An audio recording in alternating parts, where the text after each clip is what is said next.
Welcome back, everybody. It's Maximum Intelligence Podcast, back for another episode. As always, me, Eli, and my co-host, or maybe I'm the co-host, I'm not sure, Daniel Finney. We're both co-hosts. I think that's co-hosts. how it works. Okay, cooperative hosts makes sense.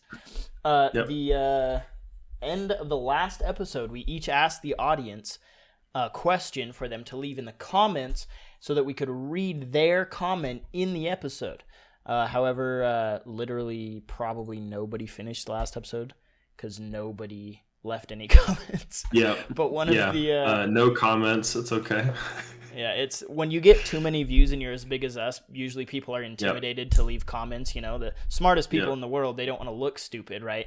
Right. They're that's intimidating. That. It's intimidating. You don't want to just throw random stuff out unless it's very well thought out. Should we make another podcast called Maximum Charisma?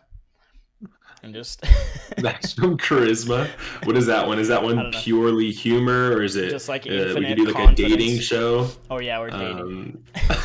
Something like that. We do like relationship advice, or I don't know. I think you're onto something, man. Maybe that should be a segment, dude. Each of our segments should be stuff like, maximum charisma or cognitive surplus from the last episode, things like that. Yeah. All right, your question at the very end of the last episode was, what are situations when feelings are more important than logic? And so by that, do you mean in what situations is it better to act on your emotions rather than what might logically make sense? Yeah, that is basically the idea behind the question. And it's like sometimes you have to take into consideration how you feel because you can't just make a logic-based decision because like maybe something is like too painful, right? That I feel like that's a common one. If something is too painful to do, but maybe logically it is the correct thing to do. Yeah. That's a good example. One of the situations that I thought of was like choosing who to marry or spend the rest of your life with. That one, I feel like you have to take into consideration the like how it feels rather than just like logic, because anything that you're committing to for a significant amount of time in your life, like you just have to take into consideration feelings, because it's like, am I going to be able to do this for the next 60 years? Yeah. And if I'm not feeling like I could, it's probably a good sign. Yeah. Yeah, it seems like there could even be an argument that you should always take into account feelings, right? In every situation. Of course, think about how you feel about it. But yeah, I think that a lot of people feel like most actions in life should be based on, I don't know, logic is a weird word because I don't really know even what we mean by logic, right? Compared to emotion or feeling. Because sometimes the way you feel about something is causing, the reason you feel about something sometimes is caused from a real world thing, right? A real aspect or property of the situation, right? And so I feel like that's it's more like more information rather than like something that's going to motivate you to do the wrong decision, right? Does that make sense? It's hard to formulate what I'm saying right now. I think so. Yeah, like let's say that you should spend your time doing a specific thing, or maybe you should logically you should save money, but emotionally it would suck not to buy this thing you want really bad, right? This might be an example where you should still take into account that you feel like like you don't want to buy it, or like it would be really fun to buy, but it's more just, can you act in a way that's best regardless of how you feel? But in some situations, the most logical thing to do is base your decision off of how you feel. Right. I agree. Yeah. And so, I agree. And a lot of like preference stuff, like music, the way that it makes you feel is the purpose of that thing. Yeah. And probably even to some level, relationships. Probably the reason that marriage came to mind so quickly is because relationship is so feeling based. Like you don't just have like logical exchanges with people. Yeah. And that's like what your relationship is based off of. It is feeling based. Yeah. Yeah, I'd say art, like probably all the arts and love in general and relationships is do you think you could think of a situation where it'd be better to act based on your emotion, but your emotion isn't a positive one? Like you're feeling angry or depressed or sad or something, and it's actually better to make a decision because you feel this bad way. Like what if sometimes, I don't know, I'm trying to think of an example. Maybe if you're sad. I can say one. Yeah, I think like there are times that anger is justified, and especially at injustice, right? Like if you see injustice in the world, I feel like you should be getting angry at that. And so I think acting off of like quote unquote negative emotions, like saying that kind of anger is negative is like already kind of a weird way to say it. But yeah, like I think if you're just talking about the feeling anger, I think using that to fuel positive change is probably justified. Yeah, I'd say so too. It's a good answer. Yeah, it's a good question because I think that more recently in my life I've started viewing, I think for a lot of my life I viewed emotion and logic almost as like two combating forces, within people that try to get them to do different things or make different decisions. And I always lean toward thinking that whatever is logical, as long as your motivation is what's best for humanity in the long run, is always the course to go. But I don't know, I feel like more now it's almost like they're lined up and they're more like they complement each other rather than combat each other, right? There's something that it's almost like your emotion can reinforce why this thing is logical, or the logic behind something can, I don't know, I don't really know how to say it, but you get what I'm saying, right? Like, they're both, okay. Yeah. There definitely has to be like a balance in your life of like taking care of your emotional and logical side, because you start to get really unhealthy when you drown one out. And like if you completely suppress your emotional side, I feel like that's why you get people that have like very logical people and then they just explode like randomly, because it is like the suppression of emotions. And like and then on the other hand, you have the people that will just suppress logic, and then that's the crazy people you don't want to interact with. It's like, yo, that is such an illogical person. They're completely feelings based, and they're just a mess of a human. Exactly. Do you think that that's left brain versus right brain? Like people that are more left brain dominant, that are more orderly, do you think you would associate that with the more logical type? And then right, I feel like that makes sense, but I haven't learned anything that would say that. Yeah, I don't know if I've ever coordinated like your emotions or your feelings to specifically the right brain, but that would make sense. Yeah, I think I've always correlated that, and I don't, again, like what you said, I don't know if that's true. I don't remember if I've heard that specifically somewhere, but it does seem like artistic and creativity and right-brained based people, it seems like that does correlate with being a more emotionally like driven person for some reason. But I'm not sure if that is because art almost requires you to be, very in touch with your emotions, I guess. Probably. I mean, isn't that why like JP talks about like a lot of artists are high in neuroticism, right? Yeah. And I don't know if neuroticism is linked with right side brain, but it does make sense that a lot of artists are very emotional people. Yeah, I think there's a correlation here somewhere, and I'm not sure. I'm not sure, from what angle whether it's like the personality test or what the correlation is. But yeah, it seems like that makes sense. Right brain being more emotional, but yeah, I don't know. It's a good question. This I don't know why this whole conversation reminded me of this, but at Dawson's wedding, I started crying at one point, and I was like suppressing tears, and it was weird because I didn't expect that to happen. And the whole vibe of the whole thing too was just more of a goofy, like, lighthearted thing. And then there was something that was so like, I guess, touching to me that it almost snapped me out of that.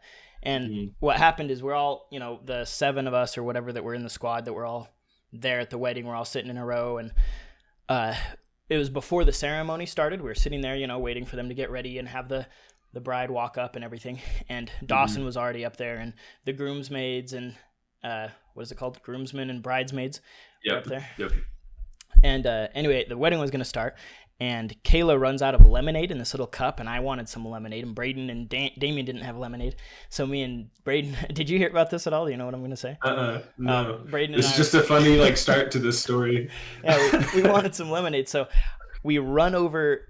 We have to cross the opposite. So there's two sections of chairs and an aisle in between, right? Because of course the everybody walks in the aisle, and I'm on the right side of chairs.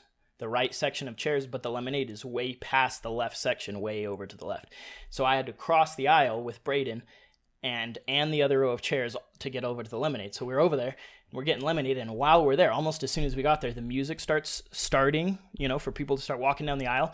And I was like, bad timing, dude, bad timing. And I'm like filling up the lemonade as fast as I can. Braden's like shoving ice in a cup that he's going to put in the other cups. And I walk back, and there was a split second, like, decision where it's like I either run back across the aisle in the chairs to hurry and get back to my seat and hope that I'm not, because I basically I couldn't tell if people had started filming already and the walking had started or not. And if I had just looked around a little bit longer, I think I would have been like, okay, I'm gonna stay over here and not walk right in the path of the people walking down the aisle.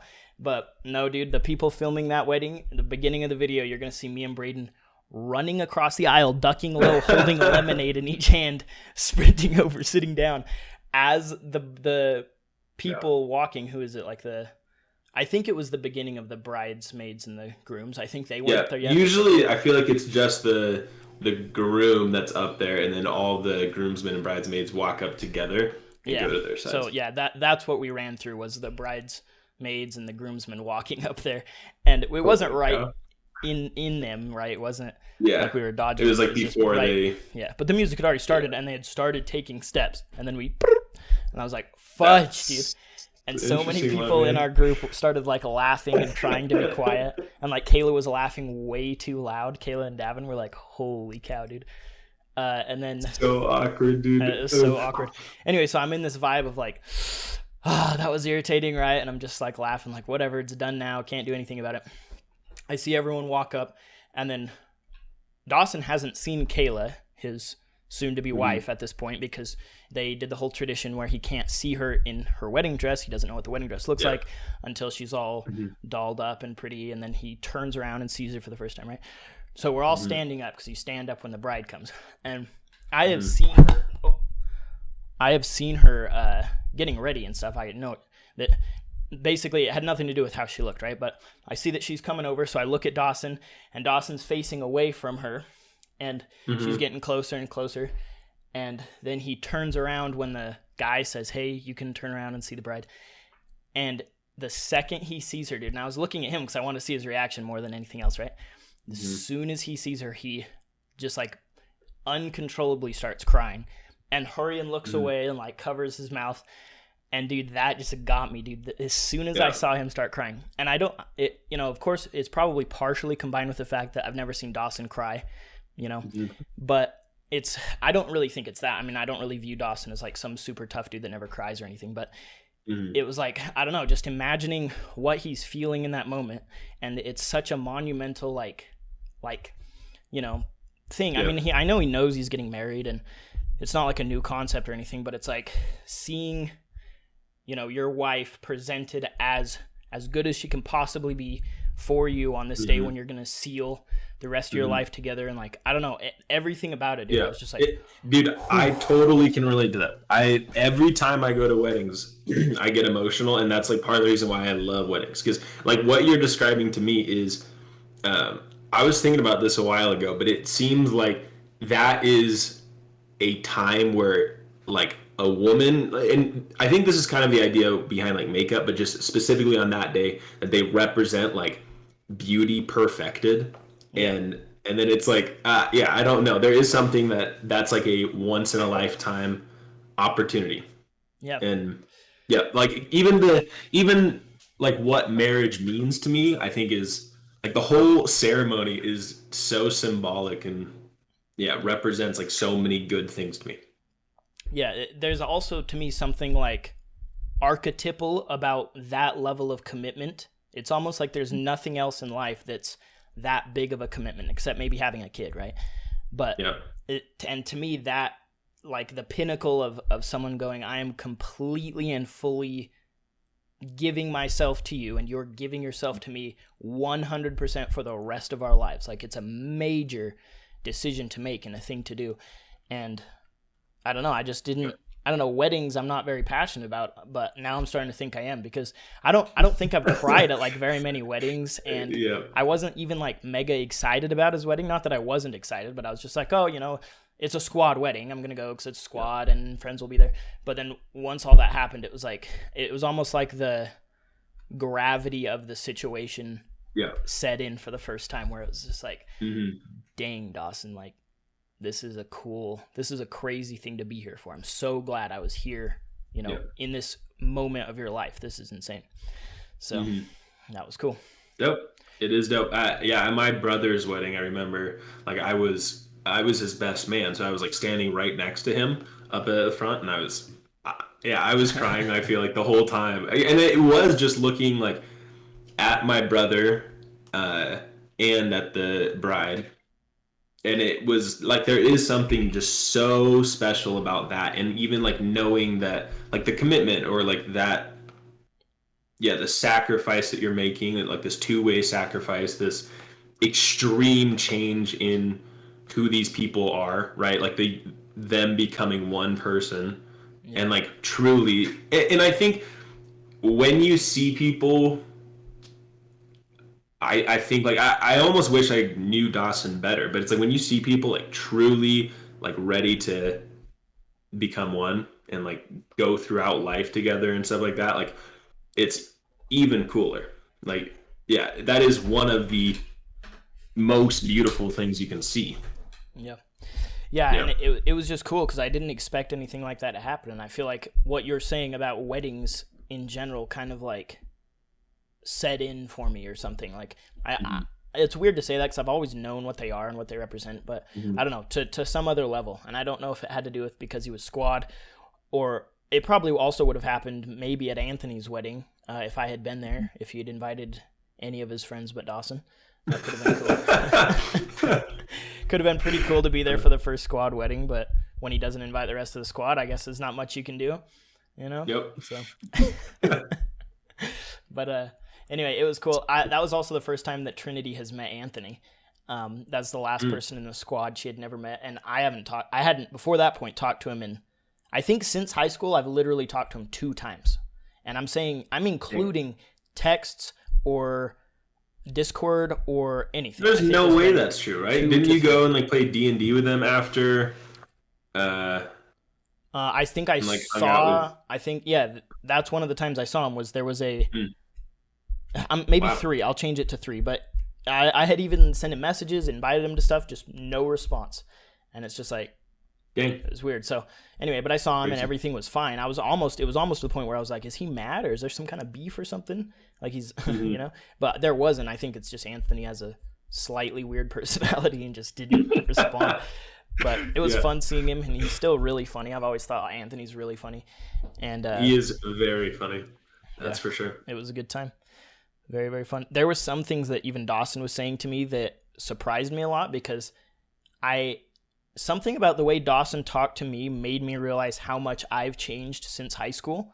And that sounds weird, but it was almost like the way he was expecting me to react to things, or the way that he was assuming I would do certain things didn't seem like me, but seemed like me in high school, right? And I was just like, that's interesting. Like making jokes about me being super, super annoying, or being late to things, or there was a few little things like that where I was just kind of like, not really, bro, but whatever. I can relate to that. It is hard, even just in general, like through the changes that I've made in my life since high school, and probably just the changes that you've made in your life since high school. It's kind of difficult to redefine yourself, and I think it's somewhat of a different story with like close friends, because you never really recognize like huge shifts. It's like such slow incremental things, but it's very hard to redefine yourself in someone else's mind. And I feel like I've had to deal with this at work recently, because I want to become like a manager at Trader Joe's, or there's just no way that I'd stay at Trader Joe's long term if I wasn't a manager. So it's kind of like I'm just going for that, and if it happens, it happens. Yeah. But anyways, so with that, like I've had a lot of conversations with my the captain of the store about like how other crew members see me, because that's like a big thing is like you want to have a certain perception within the store. Because there's like 6 or 7 mates, there's one captain, and then there's like 100 crew members. So you actually are kind of like a manager over a lot of people. Um, but when I was talking to him, I was explaining it's like it's been very difficult for me to redefine myself because I started working here in high school, and there are other crew members, so the people that have the exact same job as me, but they like still see me as like, oh, it's like that's like my kid, dude, or like there are like ladies there, like older ladies, like that it's like they see me like their son or something like that. And it's so weird trying to define yourself into like this manager, more authority figure when first of all I am young to begin with, but it's also they all know me from high school almost. Yeah. Yeah, you're in a spot in their mind where they outrank you, and the idea of you suddenly outranking them is going to be hard to get that. Yeah. The nice thing about Trader Joe's is you never become a mate in your store. You always become a mate and go to a different store. So I would transfer to a different store, and my first day there I'd be a mate. Why do they do that? Does that have to do with coworker rivalry or something? Not like rivalry, but I think it is like there have been times where they have promoted within the store, but they just want to minimize any of what you're talking about of crew members seeing them as kind of higher than another. Yeah. Because it's weird. We all have the same job title, but people there, especially new people, they know that I do have like a little bit of authority. Like I write for the bread section. That's one of the biggest sections in the store, and I'm pulling in like the most amount of money in the store. So there's like a certain amount of responsibility that I have, which almost kind of gives me some level of authority, right? Yep. But we have the same job title. And so I'm not actually in an authority position over anyone else. So it is in that situation. Yeah, I think it does kind of make sense that whenever you promote someone, you kind of separate them from everyone else that they knew. Yeah. Yeah. Sometimes they'll promote someone, and then like a year later they'll bring them back to that store. But I feel like it's had enough time separated where it's like, oh yeah, this makes sense. They are a manager. Yeah. I wonder if Costco did something like that, because there was constantly employees switching stores and moving around, and I wasn't ever sure why, but I guess that it could be something like that, either promotions or something, but that makes sense. I never thought about that happening, but that seems like a smart way to handle it. That's cool. Yep. Yeah, it would be very interesting at this point in my life if I was able to become a manager at Trader Joe's, because that is something, like as kind of weird as it sounds, like that is a career to a lot of people. And for sure. And something that I've come to realize since high school is I don't actually really expect to have a career at this point, like at least for a while. And for me to get that position, it's like, wow, this actually could be a career. Not saying it should be, but it could be. And that's a weird position to get into, of like I actually have a kind of average American salary. I have a job with benefits, and like, this is a job people have a family on. Yeah, I feel like it's a more common thing to have some type of job like that until either a hobby or schooling ends up evolving into a career that can replace that career, right? Yep. Do you think it's more likely that a hobby or a career or neither will end up replacing your Trader Joe journey? Neither being that you literally work there till retirement.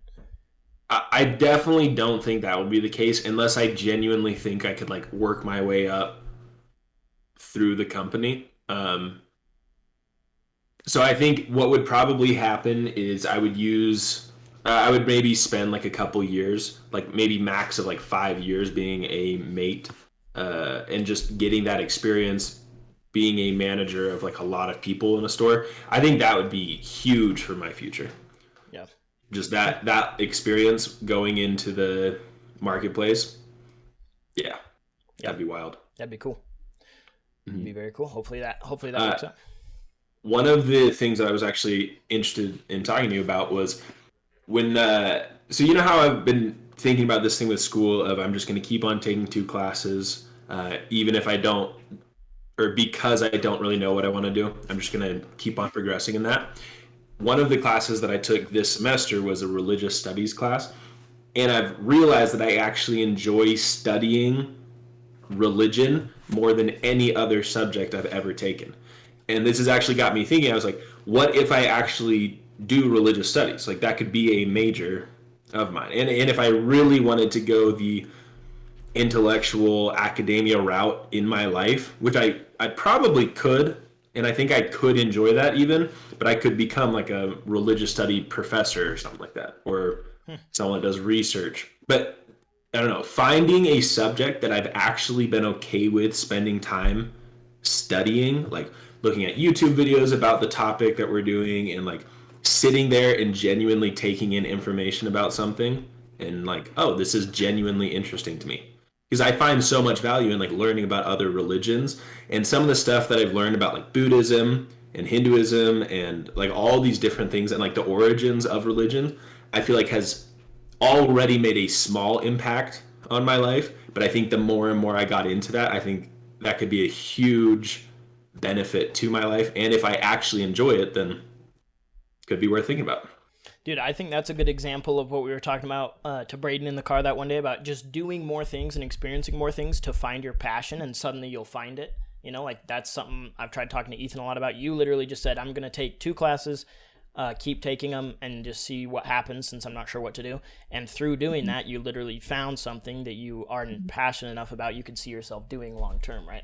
Yeah. You found something that's and that's cool. This is the first religious studies class that I've been in, so like who knows that's true, yeah, what it would look like a couple years down the road if I would kind of get bored of it. But it's interesting that this is the first time that I've realized that. It's like, oh, I actually enjoy this topic enough to do. I also somewhat did that with nutrition, but I don't know if it's to the same degree that I'm doing this one, because this one is, it appeals to like my writing side a lot and my like what's the word? I'm like the way that I think about life. It appeals to that side of me, and like the importance that I've always put on religion. It's like speaking to something. It's like, this has always been something you found as very, very important. Now you have the opportunity to like study it and learn about other people's religions. Yeah, it's pretty dope.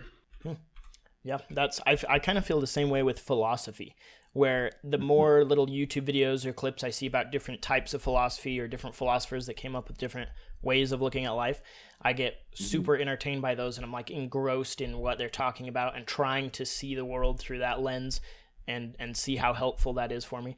And yeah, it's weird finding a subject where suddenly you're just like, dude, I could keep watching videos about this or reading about this all day. You know, it's cool. Very fun. One of the things that I'm curious about when you actually start taking college classes is if you could enjoy the engineering school. I mean, like I don't think I could really do that anymore. Like that is to this day what I think I could probably make the most amount of money doing, like computer science or programming or some type of engineering. But if I can't enjoy that process, then it's whatever. But it is going to be interesting to see if you do enjoy that level of like problem solving and finding solutions to things, because I do think it's possible that you will. Dude, I think to be honest, have a mind like for it, but yeah, the closer and closer I get to it, though, the more and more I'm starting to wonder if I'm almost like too extroverted or too interested in people and ideas to be able to be entertained doing that all day. Because when I imagine my dream job as far as the aerospace engineering, I'm literally imagining that I've gotten to the point where I've almost retired, and my day-to-day work is literally just, if I need to go in and double check something before one of the major launches, or if one of the other head engineers needs to, you know, have a final like, hey, can we do this thing, or does this time work? Then he can call me and I'm on call and I'm just like, oh yeah, do that. So I'm still the guy that would be I guess, the head engineer to where the responsibility would be on me, right? If people died or something broke, but that my day-to-day workload would not any longer be the meticulous, specific problem solving engineering stuff. I don't think I would have fun doing that, but because I think I'd have to get through decades of doing that before getting to the point I'm talking about, it's possible that I don't do it because that doesn't sound fun to me. That section of it would be AIDS. It would be grindy for years and years. And when I think of getting to that point, I'm kind of planning on grinding for all those years, but I don't know, who knows, dude. Once I get into college, if like I said, philosophy or psychology or one of these other studies, AI maybe, if one of those gets to that point where I see enough of it that I'm like, this is more interesting, this would be way more fun, then I'll just switch out of aerospace.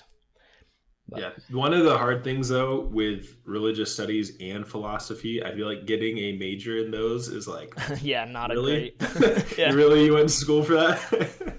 Unless you're trying to be a professor, but yeah, exactly. And so like I think honestly, if I did decide to go to school for that, I would probably try to actually do that route of like become a professor or someone that I can like educate other people. Yeah. Or who knows, if I decide to go full in or all in with Christianity again, just become a pastor. It's possible, dude. It's a weird thing to say, You could. Dude, there is still so many things that I keep on thinking about with my views on religion and God and everything. And something that I was thinking about yesterday that I just want to hear your input on is I keep on trying to define God as like an objective reality. And I think, but that might be a futile exercise because I don't think you can actually prove God as an objective reality. I think it's actually impossible. Yeah. And I think even if God was real, I think that's part of the way that he made things. I don't think he made it so that we don't have to have faith, right? Yeah. And so from that stance of if I know that I'm trying to make him an objective reality, should I, and is it like the right thing to do as a human to look at it as a subjective reality that solves subjective problems? Because I don't think it's the right way to look at it as an objective reality that solves subjective problems. Yeah. Because they're like all of the problems that I'm looking for answers to in my life are subjective. I'm not looking for the answers of how is my computer made? Like I don't need to know the science behind that, right? Like science is like a different thing. Yep. But I almost feel like I'm trying to get like God into that science box, but I'm trying to have him explain subjective problems. Yeah. Yeah, I mean, to touch on one of the beginning points you just made, when I was Mormon, I believed that one of the reasons that God seemed to be disprovable, and one of the reasons that through all of human history why no one had found some way to prove it as a fact and show everyone, look, God definitely exists. I always just concluded that God must have made this world or reality or life or whatever this is in a way that was intentionally hiding the answer to that question, right? To where reality was literally structured in a way where you cannot know that, and that there's something about knowing that would almost ruin what the point of life is, right? Does that make sense? And so that's something that I always kind of told myself, and I was like, yeah, we probably will never, know for sure whether or not God exists. But I don't know, let me see what you say about this, and let's see if it answers your first question. Is I kind of think that at some point in human history, humans went from thinking about life and thinking about the world from I don't know how you'd say it. I'm not even going to be able to formulate this. Basically, we suddenly hit a point where we started, maybe it was when the scientific method was created, something like that, where a big goal suddenly became defining things objectively and figuring out what the world is made out of and figuring out exactly what is and what isn't the case and figuring out what's objective. And the advantage to that was that it caused us to become extremely technologically advanced, right? It just skyrocketed our ability within the world as far as material objects and communication and travel and all of that, of course, right? But what it did, because something the scientific method does, because it was literally designed to find what's objective, it strips what's objective out of whatever it's studying by design. Like, it purposely is doing that. It strips whatever is subjective out? Yes, it strips out meaning, right? I'd say meaning because an object could have different meaning for different people. That's a subjective thing.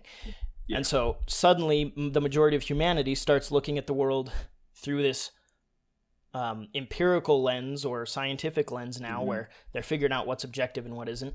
And that the disadvantage to that happening is that now it's hard for people to start looking at life through the other lens, through the meaningful subjective lens, right? Like, there's what is. So there's a famous quote: "You can't derive an ought from an is," right? And that means that if you, no matter how much you know about something as far as empirical facts, you're figuring out what it is, but no matter how much data you know about something, you can never derive what you should do about it, what you ought to do with the object. That's the ought, is what should you do with this monitor, right? You could learn every single, even if science got to the point where we knew the smallest possible molecules that this whole thing was made out of, you use the scientific method in every aspect you possibly could about this monitor. You know what it is. It still leaves out the ought, because the ought is subjective. What should you do? What should you do with the monitor? You can answer what you can do, but that doesn't answer what you should do. And there's some people, like Sam Harris has made arguments that if you did know enough, if you knew enough of is, that you could derive an ought, because you could figure out what the best possible, I can't remember the word, like life is for a person, well-being, that was the word. If you know how you can make humans have the best life, the best well-being as possible, then that's what you ought to do with all of the information you have, is try to strive to make humans as better off as possible. But I don't know. I don't think so. I think that JP doesn't think so. It's probably why I don't think so. But the scientific method strips the ought, right? And so when it comes to like God, it's like, I don't know. This kind of leads to that argument, that discussion that we were having a few weeks ago about whether or not God exists or whether or not the Bible is literal. My question is what ought to do about it, rather than is it literal, right? And that doesn't mean you shouldn't strive to answer whether or not God exists. Of course not. You should always be looking for truth, because, with more data is still better, right? But it's like... So I feel like I've gotten to see your point of view like a lot more clearly and kind of relate to that. But one of the separations, and I think one of the places that Jordan Peterson also gets wrong, is I think if I acted and said the things that JP says of like I act as if God exists, I may be missing out on an intended part of my human experience that is a relationship with our Creator. So that's a potential. And then I also miss out on giving glory to our Creator. And so the reason that I feel like the two things, the reasons that it's so important, it feels so important for me to know whether or not it's literal, isn't how to act in this world. I feel like I almost can derive that, and that's why the Bible is such a masterful product, because it helps me get an ought, right? Yep. It helps me get like this is what you should do. But I feel like I'm missing out on two very key components that potentially exist if God exists as described in the Bible. So like when I said at Damien's a long time ago, like I think for me right now it really comes down to, did Jesus actually raise from the dead? Like, was that an actual historical thing? And there are some things that it's like, there are good arguments to be made about him actually rising from the dead that I've heard, like historical things of like all of the disciples, like historically, you can track this down, that they all got killed in pretty like violent ways, pretty much. And till their death, they claim to have seen the resurrected Jesus. So that's something to think about. But all of that is just evidence of a possible objective reality. Yeah. It's not proof. Like I can't prove it. Anyways, all that to be said is I feel like it comes down to like, did Jesus truly die on the cross? Because if he did, then I want to have a relationship with my creator, and I want to make sure that I'm glorifying him in all that I do. Because if I lose out on the reality that is God, then I feel like everything does inherently glorify me. Like my actions is like I'm not glorifying him, which would be a shame. Genuinely, it would be a shame if the reality is that he is real. Yeah, I agree. I think when JP says he lives as if God exists, he's including living as if you're glorifying this higher power and this higher, being and list of principles and stuff like that. But because he doesn't know for sure that he exists, and it's possible that we can't know, that he can't say, I believe God exists. He can't, because we can't prove it. And so the closest he can possibly get is the closest anyone's ever been able to possibly get, which is, I'm going to live as if he exists, but I don't know if he exists. You can't say I know he exists. Nobody can. Right? So I don't know if I like agree, because I feel like there is still a logical jump. Like I think you can look at evidences, right, and live by faith, right? Like Yeah. we do live in a subjective world, right? We live in a world that it's our actions that like define everything. Like the phenomenology, right? It's the world is a place to act, right? So we all do live by faith to a certain degree of like, we choose to get into a car that could kill us. We choose to get onto planes and airlines that could potentially crash. Like we look at evidence and then we choose to live by faith. So do you think that living by faith is an example of living as if God exists? I don't really understand that question. You think living by faith? I thought you were getting to the point where where you were leading to was that we should have faith that he exists, that God exists as a literal consciousness, right?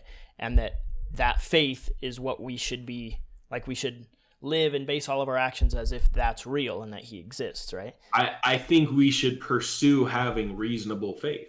Like I think because of how much I feel like I could be missing out on if God is real and I don't pursue those things. And also let me like clarify this. I think you can also glorify God through your actions. And I think this is something that JP talks a lot about, like living out the way that is talked about in the Bible. Even in the Bible, it says that you can love God by doing all these things, like feeding the homeless, taking care of widows and orphans. That is a way that I'm pretty sure in the Bible it says like that's how you can love God, by doing this.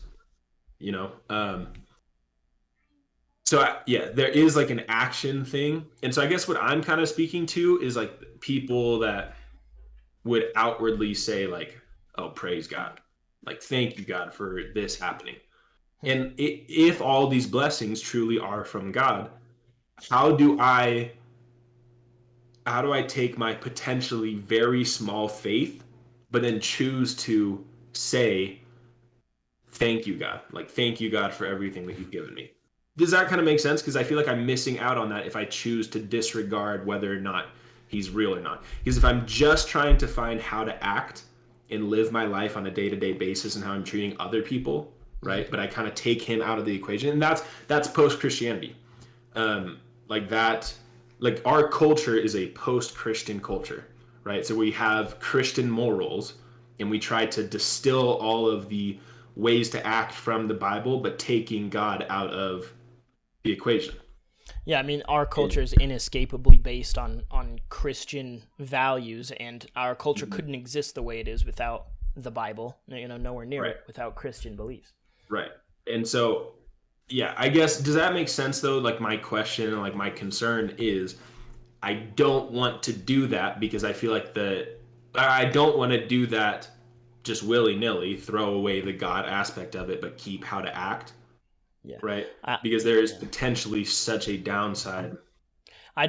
For me, I don't interpret him saying, I can't say I believe in God, but I live as if God exists. I don't see how that also insinuates that he's getting rid of the specific. I don't think he is. I think that's more of like a culture thing. But I do think to some degree what he says is like a cop-out of not pursuing having faith. Yeah, I don't know. I feel like what he's doing is pursuing having faith. Like to trust that telling the truth and to trust that living, you know, in these ways and by the principles the Bible teaches and by trying genuinely to constantly be learning and living as correctly as you can, you know, that so many people could say, what are you doing? What's the point in living like that? Because in I don't know, whatever argument there is for nihilism, in a million years it won't matter, or no one will remember you, or whatever argument you want to use for things being meaningless, that to act as if everything is meaningful and as if your actions really matter and as if this life really, really matters, that is the faith that comes along with people who are highly Christian and are doing it for a literal God, right? And that those actions, whether you're mega Christian and doing it because it's all literal and you believe it's real, or doing it out of this other, like, I'm just having faith that this is the best way to live. Maybe there's a God, maybe there isn't, but I'm still, I don't know, I don't see where you're losing any kind of important, like, because you're acting the same way either way, and you're trusting and hoping that this is correct either way, and you're you know, and so it's I honestly think that's a very good argument. It's like you're taking the faith, not meaning whether or not you believe in like the objective reality of God, but it's faith that what you're doing is good. And that even good exists almost. Yeah, and I don't think it takes away from the potentially metaphysical reality that potentially exists, you know, that could entirely exist. I still don't disagree. I don't fully agree with what you're saying, because I think even like Sam Harris would like try to act in this way, and I think like you could get him to agree as like, yeah, let's like act on these Christian morals, or like he'd probably have like a different version of that, but his motivation would probably be coming from some kind of like, this is the best course for my family and humanity, or something like that. But like he still, like he says that it matters, right? He's just putting something that matters defined as well-being, right? Because it's very intuitive of like, oh, someone's well-being does matter. Like that's an easy conclusion to come to. But I do think Sam, if that's real, if Sam Harris, if that's the way he's doing that, right, then I would agree with you that he is missing out on a potentially real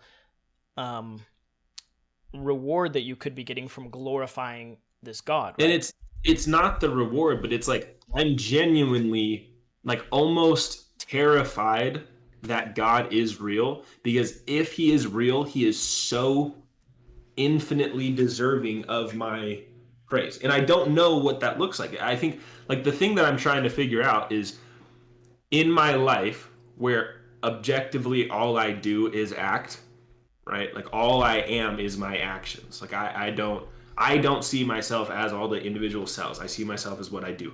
Okay. So knowing what I know now, that I can't objectively prove God. So we both agree that we want to act this way. Now, how do we act in a way that fits the possibility that God isn't real, but also the possibility that if God is real, that he's so deserving of our praise? I see what you're saying. Maybe what if you just tried conceptualizing it as the actions that you're doing correctly are the way God would want you to praise him? Mm-hmm. Like, what if you looked at it that way? Like, what if God's sitting there knowing, I know that he can't literally believe I'm real. There isn't enough information down there for him to discover that I'm definitely, for sure, literally real. But let's see if despite that, he can still act as if he's worried about the judgment of this father. And that's what I want him to do, because it's too easy almost if you can literally prove it. Of course, everyone would act correctly then, right? And so it's like, I kind of have always viewed it like that. And then if that whole metaphysical reality and a God sitting up there in an alternate dimension, or however you want to think about it, if none of that's real, and this is just the product of the Big Bang and evolution, that's still the best way to live for some reason. And so either way, seems like you should just do it. And so, anytime I say this, it seems like I'm taking away from, hang on just a second, what? Oh, you need your card? Sorry. whenever I say this, I'm worried that it sounds like I'm taking away from the pursuit of truth, right? Like almost like, it doesn't matter if it's real, just act correctly. You don't need to research or study whether or not it's real. That's not at all what I would ever say. I mean, I'm still listening to and trying to study these topics and figure out what's most likely. But most likely to me is very, very important, because to me, that's the honest pursuit of truth, is what's likely. Because no matter how bad it hurts if that might not be real, to me, so far, it seems like it could be more likely that it isn't actually real. And it's like, that's a terrifying thing to start trying to accept. But that, in my mind at least, is how I'm viewing the pursuit of truth, is that might not be real, right? And that's scary, but it might not be.